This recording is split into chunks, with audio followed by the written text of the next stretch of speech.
Hello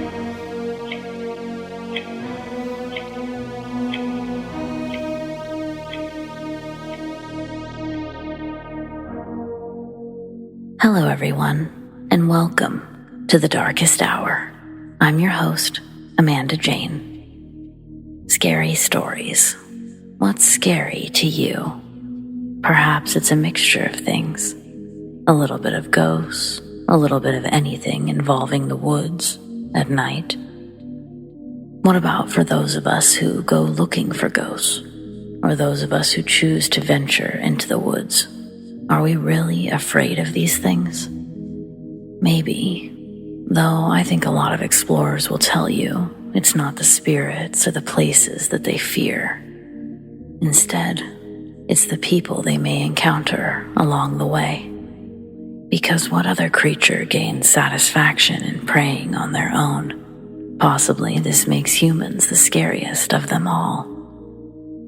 Well, I think, be it human or not, any unwanted visitor or unwelcome observer is quite unsettling.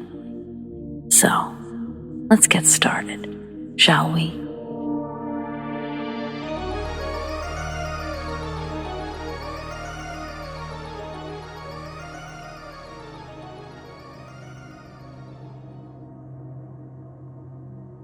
My name's Ginger, and in a time before iPhones, me and my husband were on an AT&T plan, and it came with 2 brand new Razr flip phones. My late husband Keith was a karate instructor. The dojo was his second home. His last class would usually end at 10, and then he'd be there for a couple of more hours to clean before locking up. Keith was a 3rd-degree black belt and had competed all over the world before opening up his own business. That's actually how we met. I was working at a firm that he'd one day stroll into, seeking free legal advice on some contracts. Keith fit every aspect of tall, dark, and handsome. He was kind and funny, but God bless the man. He was dumb as a box of rocks. I gave him the legal advice, and a week later he was back in my office. This time he was asking me out to dinner. I fell for his endearing optimism about life, and we'd be married 6 months later. In 2004, I worked from home, still with the same firm.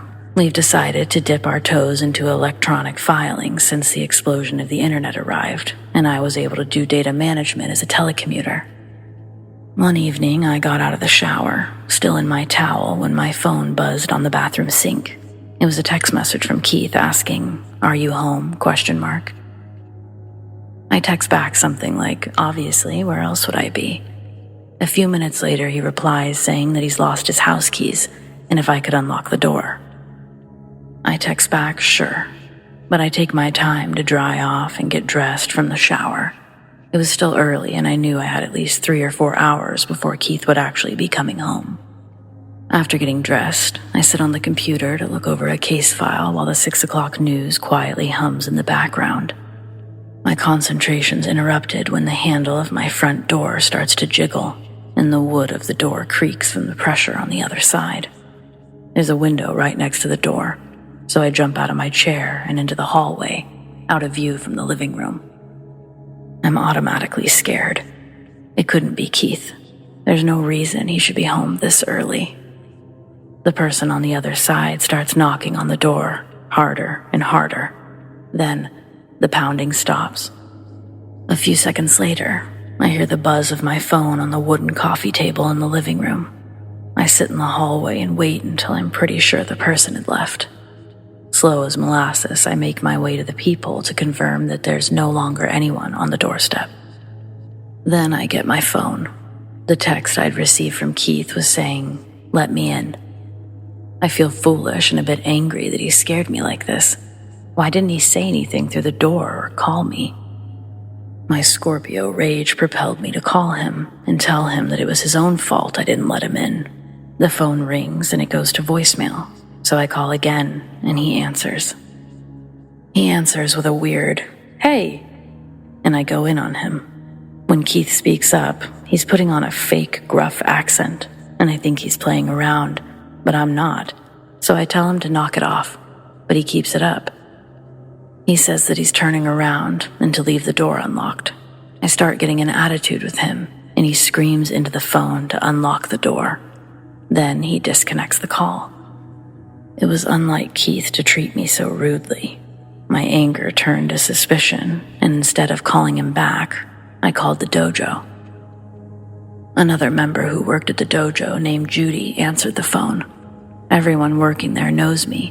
When Judy answers and I greet her, she goes, "Hey, Ginger, Keith's in the middle of a class right now. Can I have him call you back after he's done?"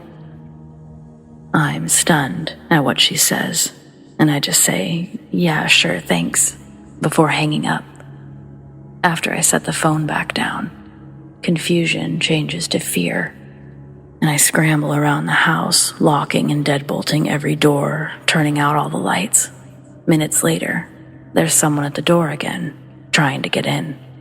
They start beating on the door, shouting from the other side to let them in. The voice sounded nothing like Keith. This lasts for a while, the barrage of knocking and screaming, starting and stopping in violent intervals, before it finally ceased indefinitely. Around 8 o'clock, my phone lights up with the dojo's number on the small LED display. I quickly answer it, and it's Keith. He tells me that he's been on the mat all day like usual. When I tell him what I've been through, he sets the phone down and runs into the locker room. When he comes back, he picks up the phone and tells me that not only has his cell phone been stolen, but his wallet as well. Thankfully, the keys for the dojo, the house, and his car are on a lanyard that he keeps up front, locked in the register. Keith had to get a new phone and a new number after that. We never found out who stole his phone. With so many people in and out of the locker rooms, it was impossible to pin it on one person. Worst part was that they probably still attended weekly classes, still hanging around without us knowing. It was a horrible realization, and it really sucked the fun out of teaching for a couple of years. Eventually, time heals all. We heal from the trauma and move on. But I'll never forget that day. That's just not possible.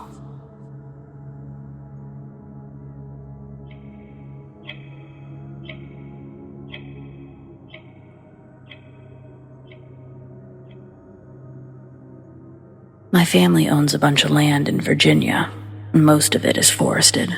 There's a short path leading through the woods behind our house that leads to a small graveyard from the Civil War era. When I was younger, I used to camp in the backyard and play ghost hunter. But I stopped after a particularly bad experience 5 years ago. It was the weekend after my 13th birthday, and I'd gotten a bunch of camping gear that year, including a new tent I couldn't wait to use. I set it up in my usual spot and everything was fine, until around 1 a.m. when I turned off the lanterns and crawled into my sleeping bag. I hadn't even had time to start dozing off when I heard footsteps walking from the direction of the graveyard. No one else lives around here, so for someone to be coming down that path, it was either a ghost or my dad trying for a cheap scare, and that's just not something he does, especially if it involves sneaking through the woods at night. I laid completely still and listened to the light but steady pace of something on 2 legs, growing closer and closer. When they stopped, it seemed as if they were only a few feet away. I was frightened, but also excited. In these old Civil War towns, everyone has a ghost story, yet I lived on top of a cemetery and had nothing. Part of me believed I would unzip a corner of the tent, peer out, and see some soldier standing in the moonlight. Maybe he'd have a hole in his head or a missing leg. Maybe his eyes would glow and his teeth would be sharp. 1,000 images flashed through my mind as I sat frozen with my hand over the tent flap. But just as I decided to look outside, the footsteps began moving again. They were light as before, like a small child, and this time they didn't stop until they were directly next to my tent. The image of someone reaching down to open the flap was more than I could bear. That brief feeling of excitement was replaced by pure terror as a wave of reality washed over me. I couldn't handle the pitch black silence. I knew I shouldn't turn on a light if there was a real person outside, but I just couldn't stand it. It took a minute of nervous fumbling, but when I finally got the lanterns on, I screamed until my throat was raw and my dad was pulling me out of the tent. With the lantern on its dimmest setting, it was hard to make out what was in front of me, but as my eyes focused, I realized I was just sitting with my face closer to the tent than I realized. Only, as I moved back, I saw that there was actually a very small, perfectly formed hand pressing into the side of the fabric. It had come within just inches of my face. As I screamed, the shape of a small face appeared just above the handprint. It was only there for a second before it and the hand vanished entirely, but the image remains burned into my mind, even now. The next thing I knew, my dad was pulling me out of there. He said he woke up thinking I was being murdered. He nearly fell down the stairs trying to rush out to me. He turned on the floodlights within the first minute of my screaming, but didn't see anyone, let alone a small child. The way I sounded, he thought someone was in the tent with me, or a snake had gotten into my sleeping bag. Something awful. I've never seen him look so scared, but once I explained what really happened, he instantly relaxed, said it was only a nightmare. I wasn't even close to falling asleep when everything started, and I definitely didn't turn the lantern back on in my sleep. I feel like I finally got the story I wanted, but this was a one-and-done thing for me. I have no desire to experience any more encounters. Lesson learned.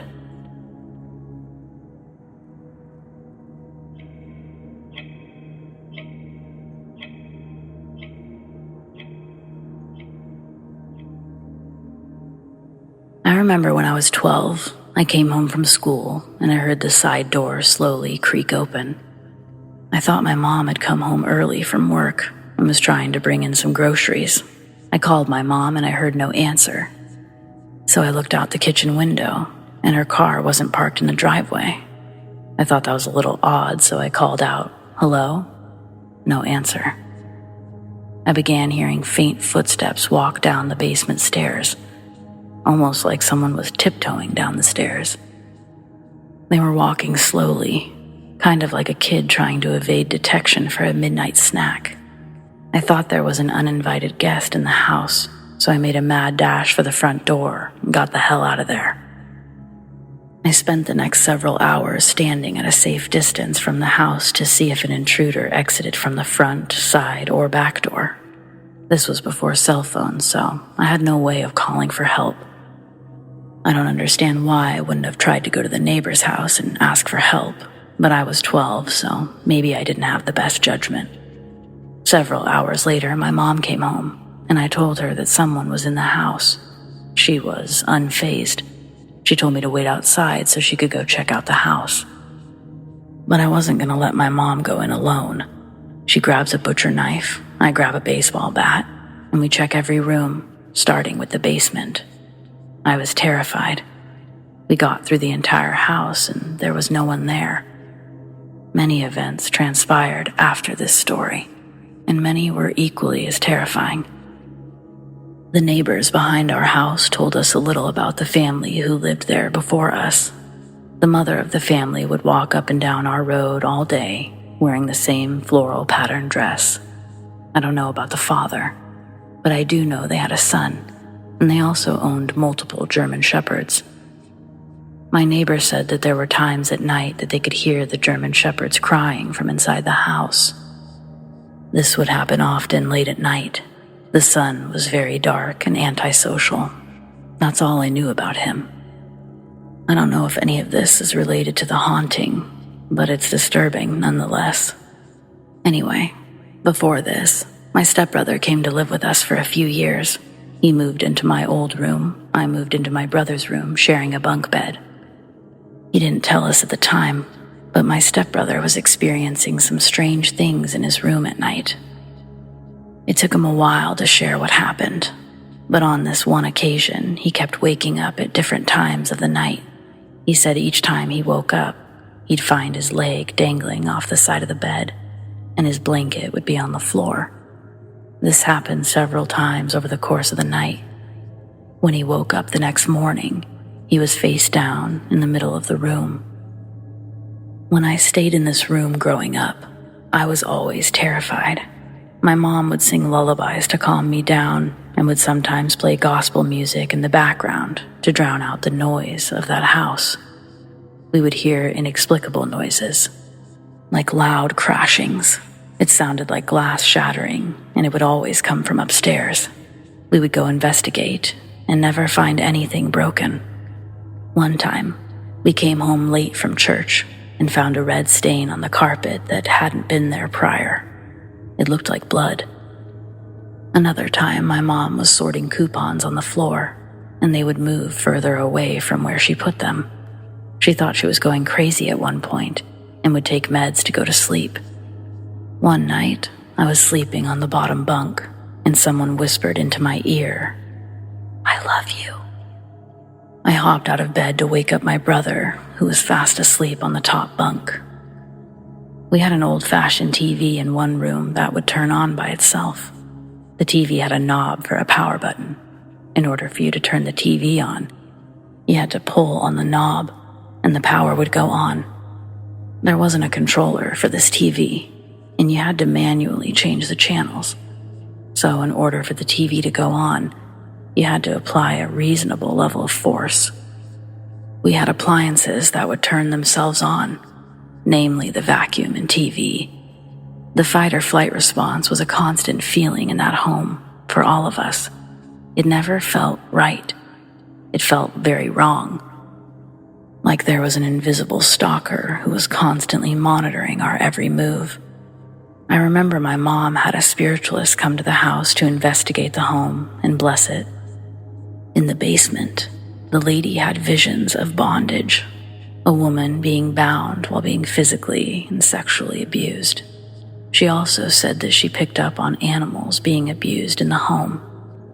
She did a thorough blessing of the house. Unfortunately, it didn't do much.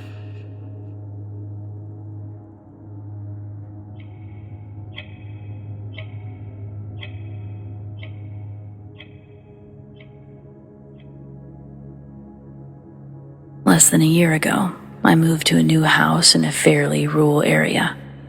I'm only a few minutes outside of town, but I don't really have any neighbors. It's a nice place. I sort of spent my life savings on the down payment, expecting it to be my forever home. But there's already been so many awful memories that I don't even know if I want to live here anymore. The previous owner, they swore it was haunted. I don't personally believe in that kind of stuff, but within a few days, I started to reevaluate my position. I'd hear footsteps when no one was there, and the worst of it happened at night. Items in the kitchen would get moved around, along with the TV remote. At first, I thought I was losing my mind. Then I started taking pictures of where things were before going to bed, and I knew something was going on. Next, I bought cameras to put up in the kitchen and the living room, and I had my answer the following morning. The bottom of the staircase is paneled, and it used to have a large square air vent. I watched in absolute horror as that vent cover was removed and a filthy old man came out of the crawl space. He was bald, had a full scraggly beard, and wore a torn wife beater, a pair of stained swimming trunks, and flip-flops.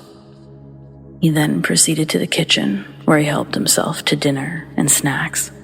After eating, he took some bottled water and snacks back beneath the stairs and reappeared a moment later with a bag of trash that he took outside. He had a whole routine. Next, he sat on the couch, watched TV for a few hours before going upstairs. There's only a couple of rooms and a second bathroom up there, so I didn't install cameras in those places. It terrifies me to think about what he was doing up there. He didn't come back down for over a half an hour, but that's when he finally went back into his cubbyhole and replaced the vent cover. I watched the whole video while sitting less than 20 feet away from the staircase, and I still couldn't really wrap my head around the fact that someone was actually living under there. It didn't seem like he noticed the cameras, so I felt safe enough to stay there a while I waited for the police. I wasn't sure how much he could hear, so I stepped outside to make the call. And I watched that air vent like a hawk until they arrived. I met the officers outside to show them the recording, after which they said the most horrifying thing I could imagine.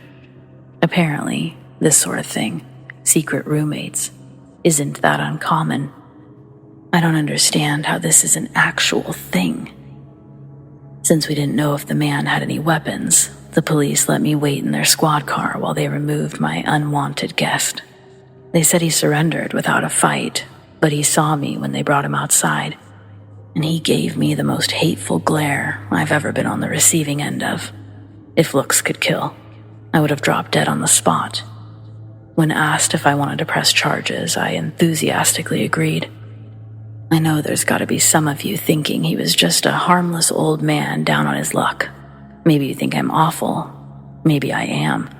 When I made that decision, I was only thinking about my own peace of mind. I didn't want to go to bed every night wondering if he would try to get back into my house. When I made that decision, I had no idea that he was a murderer. The police, they didn't make that discovery until they booked him and ran his DNA, which had been sitting in a system, unidentified. He'd been linked to the murder of a woman who was killed while hitchhiking in the 90s. Who knows if he has more victims out there? I've since added a door to the space under the stairs and converted it to a storage space.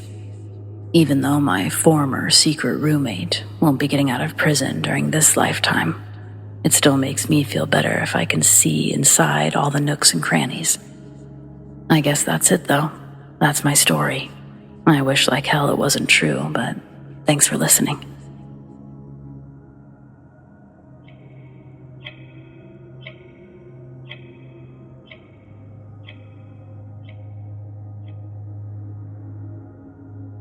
This is a story about a ghost I saw.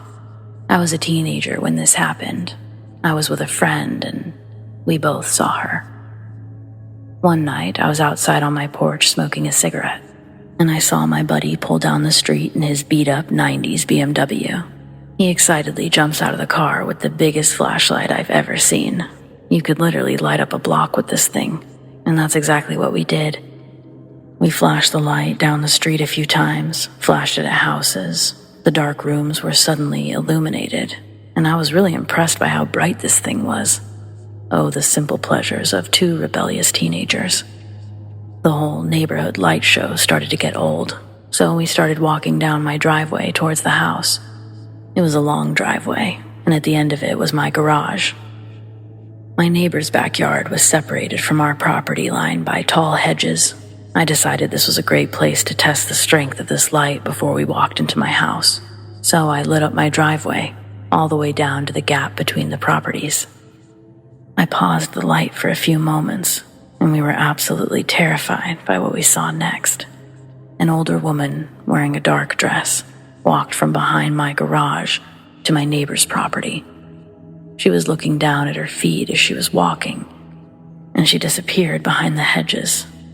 Her movements were very unnatural. We both looked at each other, terrified. Did you see that? We ran back down the driveway to his car parked on the road. We sat there for a good half hour, trying to process what had just happened. I slept with the lights on that night. There have been other moments in life that I was just as scared. I almost drowned in a kayaking accident. I got lost in the wilderness, had a very bad LSD trip in my early 20s, and encountered what I believe was a young, demon-possessed woman. But this one, it has to rank close to the top of terror level for me.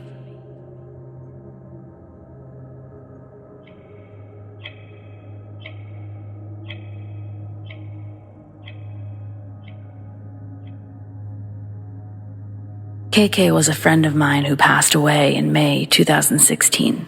In high school, he was the life of the party. The daredevil antics he'd perform would sometimes result in him breaking something or getting into fights with the kids whose families actually owned the houses we were getting trashed at that particular night. After we graduated, KK never really got his shit together. He continued the drinking and partying long after most of us had left for college or started working. He was passionate about photography and had a charm that could melt the coldest of personalities. And he was smart, surprisingly smart, yet incredibly unmotivated about any other aspect of life that didn't involve a party or his camera. In our friend circles, and I'm sure this is the same for others as well, if you were to look at it like tiers on a cake, you'd have your best friend on top, your number one trusted friend, then the second tier, a group of 3 or 4 that you always do everything with, your squad.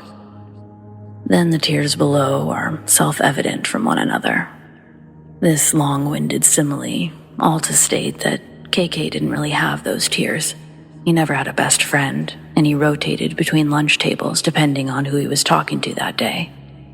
KK was well-liked amongst all the circles of friend groups. His house would be the one that most of us have our best high school memories at. If KK had parents, we never met them. But every weekend, his house was filled with bottles of alcohol. The basement of his house looked like an arcade with dozens of large cabinets in rows on the wall. There was an air hockey table in the middle of the room that we would utilize for more than just air hockey. I would attribute the beer pong accuracy I have today to the time spent in KK's basement. When school was out, my chances to attend a party at KK's would start to become less and less. I'd still receive a text every weekend inviting me out, and I'd have to text back that I was working or had previously made plans. One night, a few of my other friends text me that they were going over there to party. I didn't have work in the morning, and as much as my laundry needed tending, I thought it would be fun to get a couple of drinks in, see who's there, catch up for at least a few hours. When I get there, it's like stepping into a time capsule. I find my friends downstairs. A beer pong game is happening on the air hockey table, and I hear KK scream my name before he nearly tackles me to the floor with a hug. The night proceeds, and I end up staying way longer than I planned on being there. We're all around the Mortal Kombat cabinet, watching some people play, when KK pulls me to the side and basically confesses a love that he's had for me since middle school. I try to let him down easy, best I can. Explaining things in my life are really hectic. I wasn't trying to get involved with anyone while I'm still trying to find myself. Eventually, we managed to turn the uncomfortable moment into a joke, and he and I played a couple of games of asteroids before I left. On one of our last games, he got a pretty high score, and when he entered his initials to the leaderboard, he typed in LUV. I pretended not to notice. Then I went and said my goodbyes to my other friends and left. Later that week, a friend calls me up and asks if I heard what happened to KK. One of the housekeepers showed up and found him at the bottom of the bathtub. Water had been overflowing for hours, flooding the whole upstairs. He'd set up live wires, tightly gripped in each of his hands. Another set of wires in his mouth. All the wires crudely split by a knife that he'd used to hang his departure letter by sticking it into the wall. In the letter, KK wrote of his battle with depression, alcoholism, and mental health. It was worse than anyone could have guessed. At the end, he made a list of all of his things and what he was giving to who. It was really heartbreaking to hear all of this, and I wouldn't have expected to be one of the names on the list. But a little after that, a large shipping truck pulls into my cul-de-sac and delivers a big wooden crate to my porch. It's too big to fit through the door, so the men put it in the garage. I use a hammer from my roommate's toolbox to get the crate open. KK had given me the asteroids cabinet, the one we were playing the last time I saw him. The gesture brought a tear to my eye. When my roommates got home from work that night, I made them help me plug it in. When the screen lit up, it flashed the high scores, and LUV Love still held the number 4 spot. Seeing it made my heart hurt and twist more. I broke down and finally expelled this guilt that I was feeling about KK's death. I didn't know how much I was holding inside until it all came out. I cried and cried, inconsolably, until every tear had fallen and I was too tired to continue. I get in bed and try to fall asleep. Exhausted from all the emotions, I doze off fast, but eventually a sound wakes me up again. The garage wall is the same wall that my bed is on, and I hear the buzzes and beeps of the asteroid cabinet and my roommate slamming away on the buttons. It's enough of a disturbance that I can't go back to sleep. I'm more upset than I probably needed to be. My blood starts boiling at how disrespectful my roommates are being. They knew where this cabinet came from, but it sounded like they were treating it so rough. When I heard one of them shake the machine, I got out of bed ready to unleash hell. I leave my room and I notice the living room is completely dark. It's after 3, and I don't see the light coming from under the garage door like what I'd usually see if the lights were on and people were in there. I walk through the dark living room to the garage door and swing it open. The lights are off, and nobody's in the garage. The only light is the soft glow from the asteroids cabinet. Walking over to the machine felt eerie, but not scary. I know what I heard. The machine's sounds are unmistakable with anything else in this house. But with no evidence of anyone actually playing the game, I wasn't sure what to think. Then I checked the high scores listed on the screen. Now, LUV Love sat in not only the number 4 spot, but also number 3. For a moment, I thought my roommates were playing some sort of sick joke. But then I felt warm inside, almost as though someone had placed a warm blanket over my body. I touched the keys, just stayed there for a moment. Was he here with me? Now? Suddenly, I was speaking out loud. "I'm so sorry. I miss you, KK." I thought all my tears had dried up earlier, but turns out there were some more in there after all. I stood crying over the machine for a while, talking. I didn't know to who, but I hoped KK. Eventually, the warm feeling sort of drifted away, and I found myself going back to bed. I never shared this story before. I didn't think anyone would understand or believe me anyways. But I got to thinking about it again, as I'm going to be moving into my first home here soon. My fiancé and I debated on keeping the thing or not. It was a short debate. For some reason, it just doesn't feel right getting rid of something like that. So its new home is my new home, and that feels pretty good.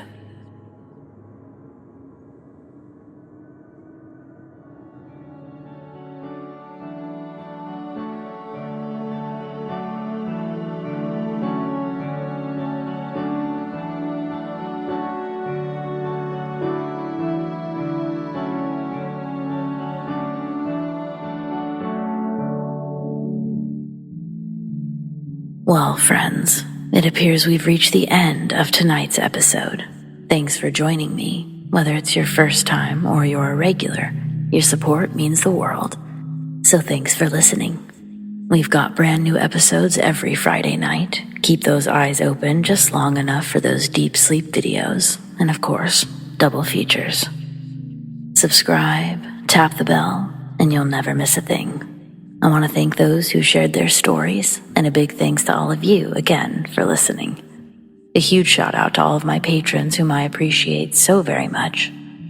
Tracy S, Tamara K, Monica L, ZoeWatt, Chelle B, Donald C, Marion T, Rat Girl, Alisha S, Erin G, Nikki H, Mr. Revenant, Naz K, Brendon G, Paul T, Nicholas C, Lissane, Arlene F, Adrienne, and the Darkest Hour's newest patron, the Dark Cosmos. Be sure to check out their channel, linked in the description. If you want to support the Darkest Hour in other ways, consider joining my Patreon. Check out patreon.com/thedarkesthour, or click the link in the description to learn more. Do you have stories like these? I'd love to share them. Send them to me. amandadarkesthour@gmail.com, or on the Darkest Hour subreddit, the Darkest Hour YT. Stay spooky.